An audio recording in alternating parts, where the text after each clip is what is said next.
Viserys Targaryen here, and I just wanted you to know, Christmas is coming. All right, hello YouTube. Welcome back to the Grease Goblins YouTube channel. In today's video, we are going to be again continuing on our 25 Days of Winds of Winter Year 2. And in today's video, we're going to be doing one that's very close to my heart in Varys puppet theory. So this video, we're going to be talking about all of the suspicious activity Varys could also be doing in the background to help young Griff take the throne. And specifically, the puppet theory is going to be looking at specifically characters like Edric Storm and Tyrick Lannister, or for the OGs on this channel, you guys know we like to call him Tyreek Lannister just because it sounds cooler.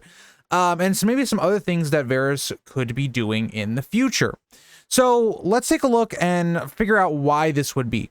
So one thing I think that makes a lot of sense for Varys is Varys wants this kingdom to be run pretty peacefully, but the main key point of that would probably be young Griff at the helm. And so how does he kind of do that? Because young Griff coming into the throne is going to run into a lot of issues in Westeros to take out Dany, right? Take Dany out of the equation. One, the Lannisters are not going to roll over given that they are on the throne right now, so they're not going to be very happy. So you're going to want to have someone that is going to be under your thumb or going to be able to treat with you, right? And so when we look at Tyrick Lannister, that's a great person to be able to do. And so let's think about why Tyrick Lannister could be the person that Varys is trying to use to get to his own ends, where we have a peaceful ruling in the West. So let's go to A Feast for Crows. It's the book I just got done rereading. As you guys could tell, I've been making a lot of content on it. And one of the key themes that's kind of brought up in this book, that's always brought up after we see it in Clash, is that our characters constantly question what happened to Tyrick Lannister. If for you guys that don't remember, he was one of the Lannister basically squires for Robert. He was somewhat involved in Robert's death. He would know a lot of information. And so during a Clash of Kings, when there is the riot at King's Landing, Tyrick Lannister disappears. Now, some think he was carried off by the people, and it doesn't really seem to be the case, especially when we look at Jaime Lannister's rationale into everything that happened there.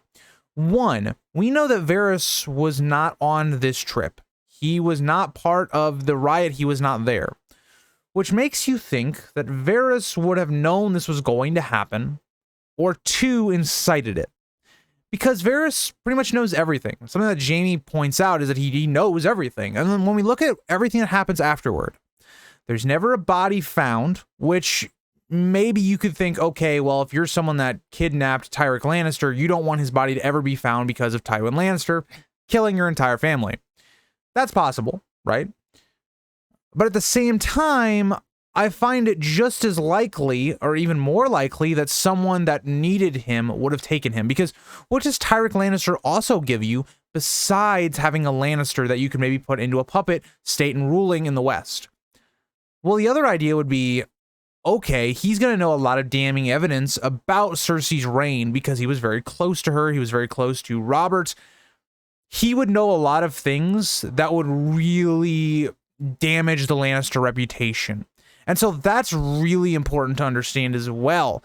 But again, looking at some of the evidence, maybe some of the counter arguments as well, okay, if Tyrick Lannister is alive, why wouldn't somebody, if it wasn't Varys that has him, why wouldn't someone try and like bargain for his life, right? Basically do what the Freys are doing with all the prisoners at the Red Wedding. And again, I think that it all comes back to with that idea is like, if you do that, Tywin is then going to kill you as soon as Tyrick is given up. So I think the two most likely ideas for Tyrick is one, Varys has him, or two, he was killed and then his body was never found, because if it was, you'd be in deep shit. So I think those are the two options for Tyrick. I think he is alive. I think there's just been too much emphasis put on him, like too many talking points on like him as an individual for him to just be completely dead out of the story. Now, the second part of puppet theory is going to be based upon the idea of Edric Storm. So Edric Storm, we have a pretty good inkling that he is in Lys. Again, he is freed by Davos, goes across the Narrow Sea, and ends up, it would appear, in Lys. Now, why is this significant? Well, let's think about it. Edric Storm, at this point, is a recognized bastard of Robert Baratheon. So that right away would be very interesting.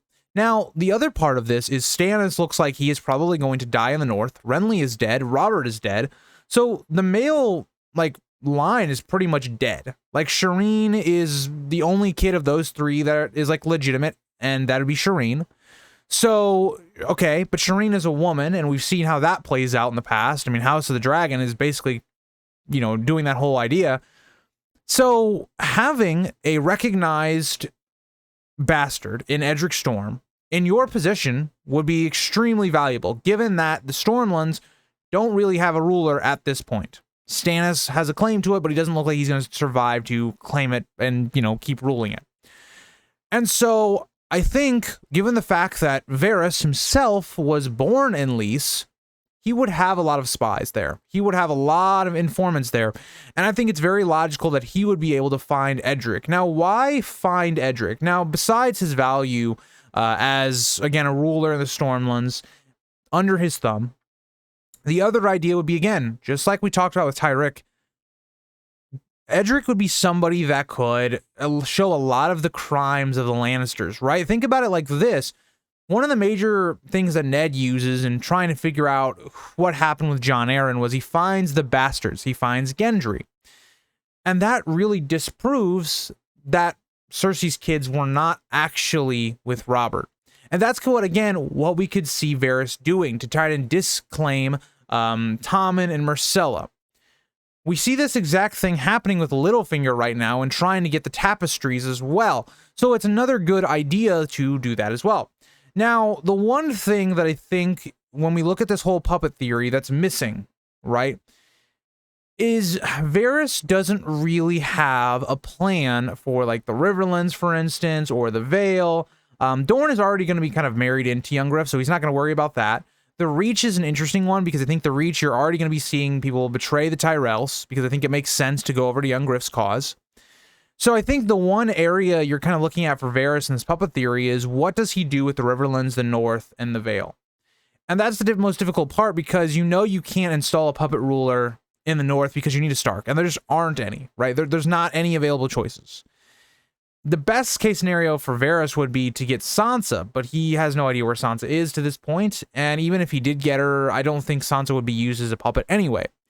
So that's kind of the short and simple of what the puppet theory is. The puppet theory for Varys and for the Youngriff camp is really, one, discrediting the Lannister reign, making Youngriff look even better, and two, putting in rulers that would be loyal to Youngriff because he would be legitimizing them, right? Legitimizing Edric to a Baratheon, not legitimizing Tyrick, but putting Tyrick into a position of power when he otherwise would not have been if it wasn't for Youngriff. And so all these people you would think, theoretically would be loyal to Youngriff because he is the one that gives them the power to rule. And that is the puppet theory. So if you guys have anything else you want to add to that, leave it down in the comments, and I will see you guys all in the next video. Bye, guys.